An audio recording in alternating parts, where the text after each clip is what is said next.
गुरुजी मैं पानी का लोटा चढ़ाते चढ़ाते मेरा पूरा कम से कम मेरे को 8 साल हो गया, पर मेरी जिंदगी में सुख बिल्कुल नहीं आया।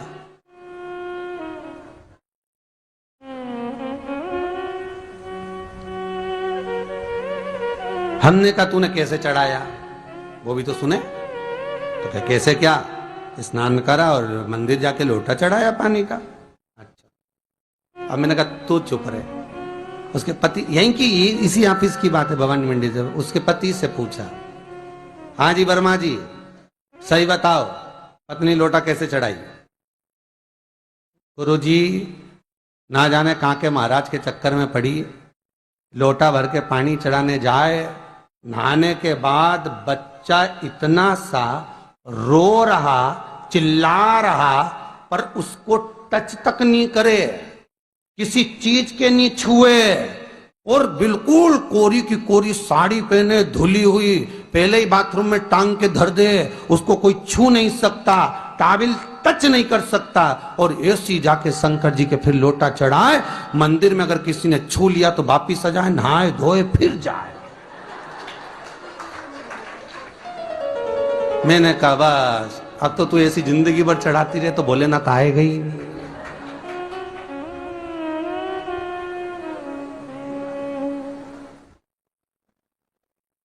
सत्य बोलो रे मिलेगा।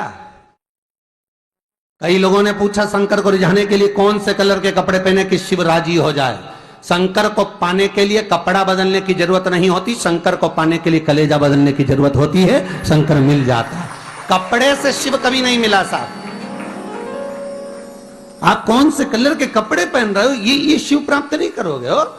सफेद पहन लिए, लाल पहन लिए, केसर के पहन लिया, उससे शंकर नहीं मिल रहा हो। बहुत सारी रुद्राक्ष की माला धारण कर ली, हाथ में भी खूब सारा रुद्राक्ष पहन लिया, यहां पर भी पहन लिया, कान में भी रुद्राक्ष धारण कर लिया, जटा पे भी रुद्राक्ष लगा लिया, उससे शिव नहीं मिलने वाला हो।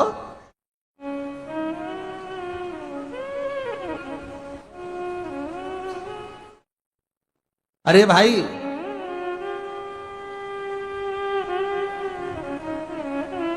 किसके पास में जा रहे हो आप जल चढ़ाने के लिए? जम के बोलिए जरा। शंकर जी के पास। शंकर जी कौन है? तुम्हारे कौन से मतलब नहीं है। भगवान को तो केवल इतना मतलब है कि आप मन कैसा लेकर आए हो। ये तन साफ करने से, स्नान करने से, खूब रगड़ रगड़ के नहाने से, लक्स पेयर्स खूब घिस घिस के, नालों ने, क्रीम ने, पाउडर, डेंटिंग पेंटिंग करके फिर भगवान के पास जाओ और बढ़िया 2-4 घंटे तक फैशन करके भगवान को रिझाओ, भगवान रिझेगा? अरे गर्ग संहिता में लिखा है कि शंकर को एक बार प्रणाम करने का फल क्या है कि 10 अश्वमेध यज्ञ के स्नान का जो फल होता है वो मात्र शंकर को प्रणाम करने से मिल जाता है। कितना? 10 अश्वमेध यज्ञ के स्नान का जो फल है शंकर को मात्र प्रणाम करने से मिल जाता है। पर गर्ग संहिता कहती है कि 10 अश्वमेध यज्ञ के स्नान के बाद भी मनुष्य का जन्म वापिस मिल सकता है। मतलब वापिस तुम्हारा जन्म हो सकता है, किसी भी रूप में हो, जन्म हो सकता है।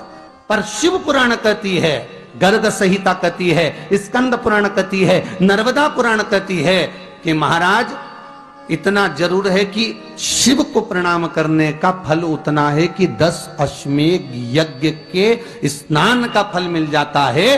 पर गर्ग संहिता कहती है कि शंकर के चरणों में अगर प्रणाम कर लिया तो ये पक्का है कि अश्वमेध यज्ञ का फल भले कट जाए पर शंकर के प्रणाम का फल नहीं कटता, उसका वापिस जन्म नहीं होता और वो शिव का हो जाता, वो शंकर का हो गया, फिर उसका जन्म नहीं है महाराज।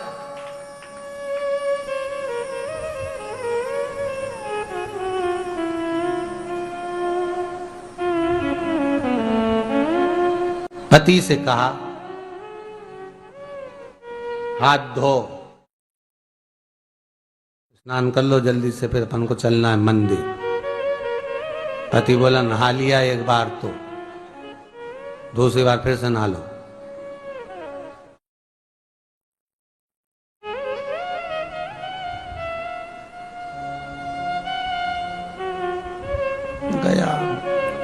नी के ना माने तो कई घर में चंद्र घंटा से माथा बिड़ा, स्नान करा फिर आया। चल पलंग पे काय को बैठ गए?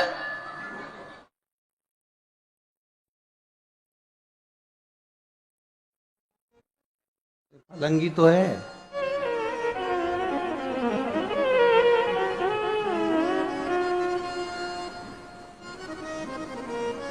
फिर से नहा के आओ। अब ये फिर नहावाने भेज दिया। होता एक सास बेचारी मायके जाना था, मौसी की यहाँ शादी थी। अब उसने बहू से कहा बेटा मेरे को जाना है, अपने घर में छोटे से लड्डू गोपाल, उनकी सेवा है, तू एक काम कर कि तू सेवा कर लेगी क्या? हाँ मम्मी, उसमें क्या है, करना क्या है तुम बताओ। बस सुबह से 3 बार ताली बजाना, भगवान को उठाना, पात्र में रख के नहलाना, उनको पोंछना, कपड़े पहना देना, इत्र लगा देना, चंदन लगा देना, मुकुट लगा देना, सुंदर अलकावली सब पिनाने के बाद में भगवान को दर्पण दिखाना। जब भगवान को कांच दिखाए, दर्पण दिखाए, भगवान मुस्कुरा दे, तब भगवान को भोग लगा देना। हाँ मम्मी इतना तो मैं करूंगी, और बाद में भगवान को वापिस सुला देना। हाँ इतना सा कर लूंगी। सास बिचारी कह के चली गई। अब बहू सुबह से उठ के 3 बार ताली बजाई, भगवान को उठाया, बिठाया, नहवाया, तैयार कर दिया। तैयार करके जो दर्पण दिखाया तो भगवान तो मुस्कुराया ही नहीं। अब इसको कौन समझाए कि पीतल की मूर्ति कोई हंसे है? पर उसने तो विचार करा कि सास कह गई भगवान जब मुस्कुरा दे तो उनको भोग लगा देना। अब भगवान तो कोई मुस्कुराए नहीं, ये दर्पण दिखा। इसको लगा कि मेरी सेवा में कोई कमी रह गई। इसने भगवान का कपड़ा वपड़ा वापिस उतारा, इनको वापिस रजाई में सुला दिया।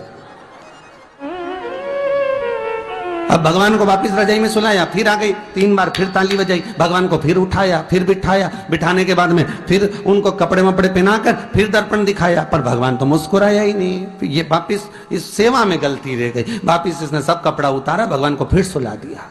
सुबह 8 बजे से नहवा रही, कपड़े पहना रही और सुला रही। 1 बज गई।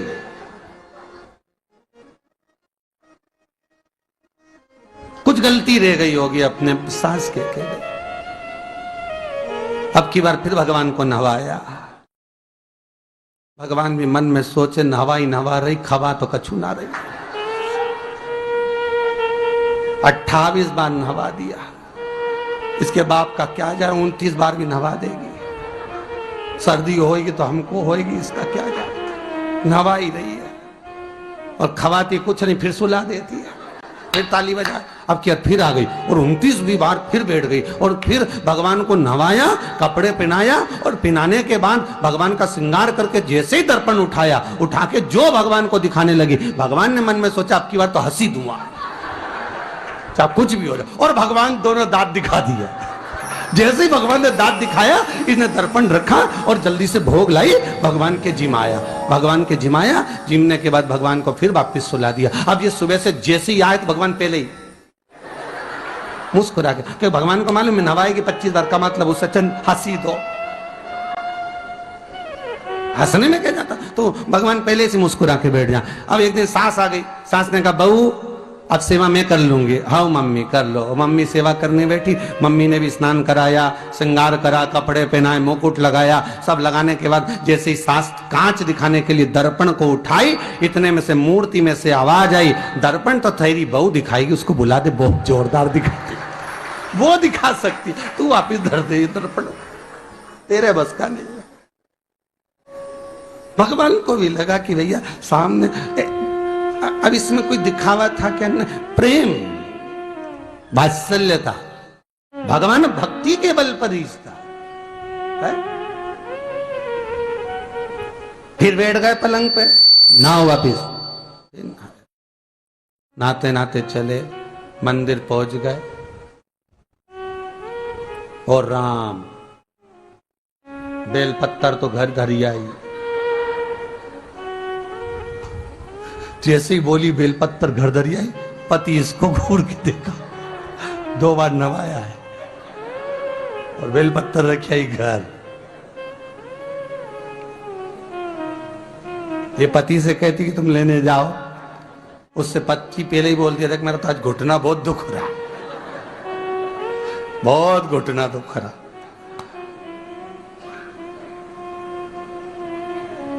ठीक है, तुम बैठो, मैं आई अभी घर से। अब घर जाते जाते मालूम पड़े फिर कहीं का कोई छुआ गया तो नहाने बैठ गई।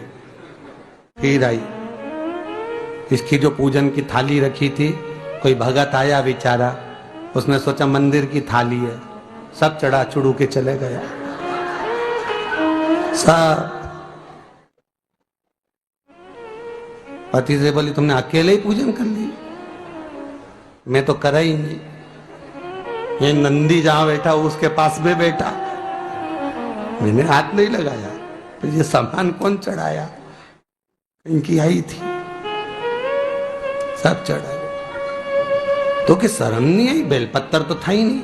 तो क्या सियोर वाला महाराज की कथा सुनी थी, शंकर जी पे से उठा लिया, धो के चढ़ा के वो गई, वो चली। शिव ये नहीं कह रहा कि तुम वस्तुएं बटोर कर लाओ। शंकर कहता तुम्हारे पास में मिल जाए तो समर्पित कर दो, नहीं मिले धोया, वापिस शिव को चढ़ा दिया, वापिस शंकर को समर्पित कर दिया। शिव स्वीकार करेंगे। एक महीने तक भी एक बेलपत्र को धोकर शंकर को रोज चढ़ाते रहो तो भी शंकर स्वीकार करेंगे। उसमें भगवान ये नहीं सोचेंगे कि निर्माल्य है, स्वीकार करेंगे।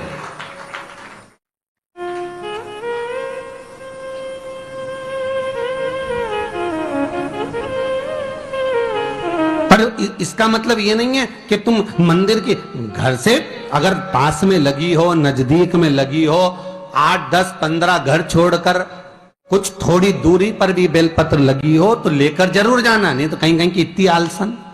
उन्होंने कहा सियोर वाला महाराज बोला तुम तो उठा उठा के चढ़ा दो। तो भगवान के मंदिर में ही बेलपत्र नहीं जाए मालूम पड़े हो, तो ऐसा नहीं है कि नहीं जाए वाला, जाओ, पास में लगी हो तो लेकर जरूर जाओ।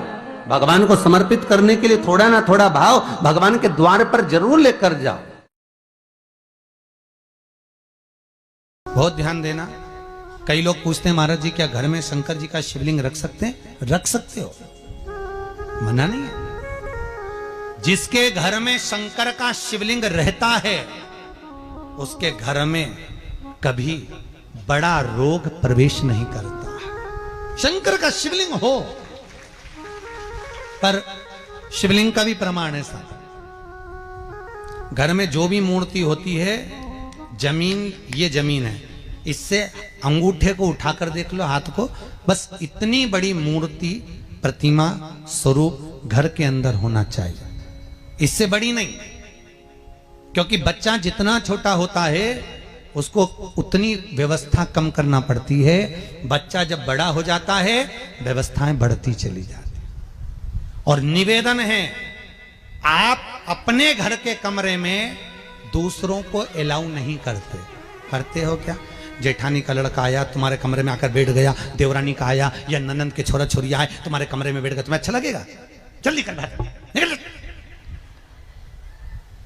अपने कमरे में तो बच्चे कहते हम कहां जाए, दादी के कमरे में जा। क्योंकि बेचारी दादी का कमरा तो पंचायती। अपने कमरे में कोई नहीं होना। और ले देकर केवल एक भगवान का कमरा ही ऐसा होता है, भगवान का मंदिर एक ऐसा होता है जिसमें सब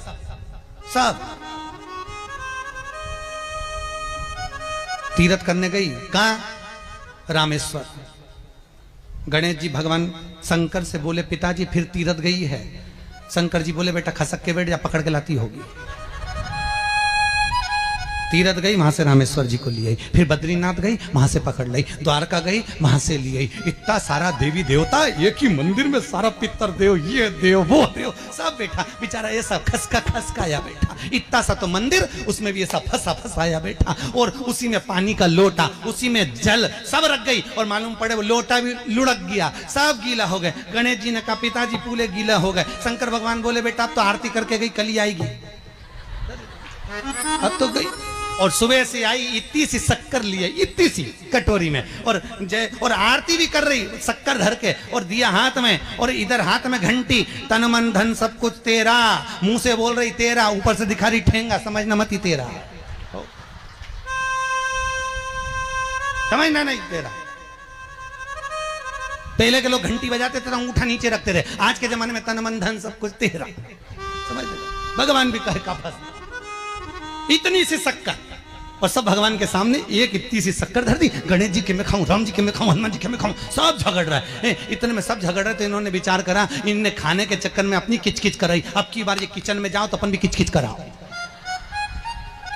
अब सारे पंडितों से पूछती फिर रही, महाराज घर में शांति नहीं, घर में शांति नहीं। अब महाराज जी के कई मालूम कि क्यों शांति नहीं, जब देवताओं का किचकिच कराएगी तो तुझे कौन छोड़ेगा, जाकर किचकिच। भगवान और बचा कुचा था तो वह दिवाली दशहरा आया, जन्माष्टमी आई, इतना सारा भगवान के थाली में रख के अचार लेके रखंडे पेट गई, आज तो जन्माष्टमी है। और बच्चा कुचा तो पाउडर लिया कौन सा पीताम्बरी, उससे झगड़, ऐसा रगड़ूंगी पूरा साफ हो जाएगा। और जन्माष्टमी के दिन ऐसा रगड़ा, भगवान कह रहे राधा आज मेरा जन्मदिन और ये मुझे घस रही। भगवान बोले अब घस लेने दे। राधा जी बोली कोई बात नहीं, बाद में मैं उपटन लगा दूंगी प्रभु, अब इसका जन्मदिन आंदे, जैसी करनी वैसी भरनी। अब खुद का जन्मदिन आया, शादी की सालगिरह आई, पति के साथ जा रही थी मंदिर में दर्शन करने, स्पीड ब्रेकर पे से एसी फिकाई, सब दूर से घस आई। 4 दिन तक हॉस्पिटल में पड़ी रही, सब मिलने आए, जीजी कैसे हो गया, मेरा तो बताओ मंदिर जा रही थी और घिसा गई। भगवान बोले तूने मेरे जन्मदिन पे घसा, तेरे जन्मदिन में मैंने घसा, हिसाब बना और घस ले। क्यों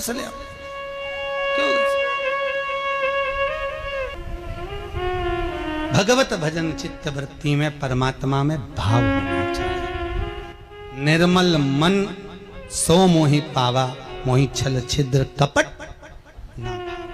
भगवान कहां कहते मुझे कुछ चाहिए।